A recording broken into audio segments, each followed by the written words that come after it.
Wala nga kami maisip na ulam, kaya nga sabi ko sa Papa J, magulay na nga lang kami. Tapos ito, meron na naman nagpadala na followers sa atin. Pero syempre, bago ngayon, hi, hello, welcome to my vlog. Grabe, sa sobrang init, palagi ka na lang mapapainom ng tubig. Yung hindi ka nga napapagod sa mga gawain, pero nahahapo ka naman sa sobrang init. Sa mga may swimming dyan, baka naman pwedeng pasabit. Uy, hindi.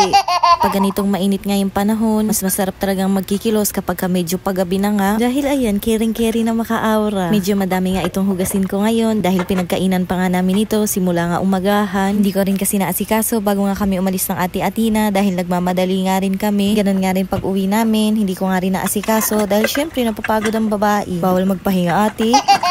Bago nga rin pala ako mag-asikaso, syempre naghugas na muna ako ng katawan para nga hindi ako mabana sa mga gawain. Tapos ayan, naglagay nga lang din ako ulit ng ribbon sa buhok para nga hindi naman kayo manawa sa akin. Di baling manawa kayo sa mga ginagawa ko, wag lang sa akin. Uy, hindi.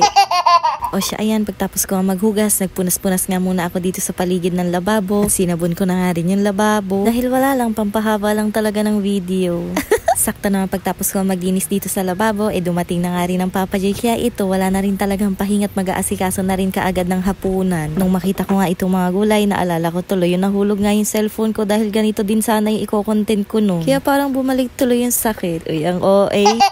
Pinabili ko nga lang ang Papa J ng talong, okra, talbos, at saka tinapa. Dahil syempre hindi naman kumakain ng gulay yung mga bata. Inuna ko nga hiwain yung talong at sinunod ko naman yung okra. Iiba nga nakikita ko kapag ganito ang piritong talong yung ulam nila, tinatanggal nga nila yung balat tapos yung laman lang yung kakainin nila. Pero ako, ate, tinatanggal ko nga yung laman at balat nga lang yung kinakain ko. At hindi ko rin talaga alam kung bakit ganon, oo.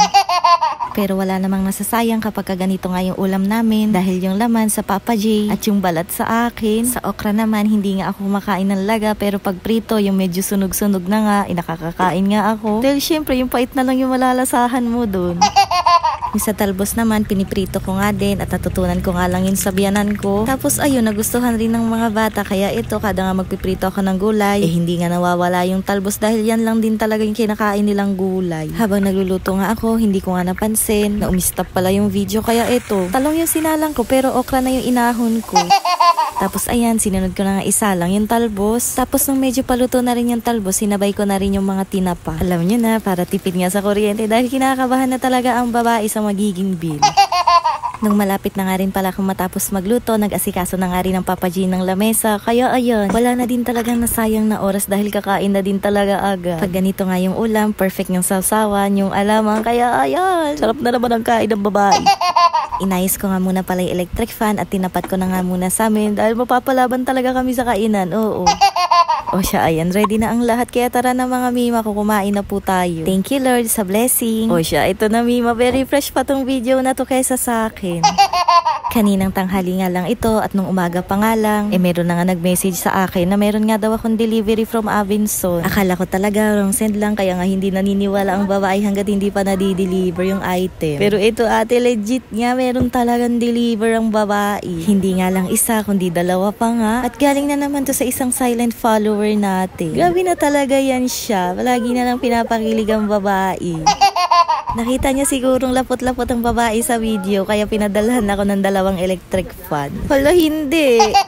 Pero kidding aside, sagot din talaga to sa problema namin dahil isa nga lang yung electric fan namin at ngayon nga na mainit ang panahon, magdamag nga rin nakabukas. Kaya nangangamba talaga ang babae baka mag-overheat. Kaya nga po sa nagbigay sa akin nito ay maraming salamat po. Hindi na talaga mamamawis ang kilikili kapag ka nagko-content.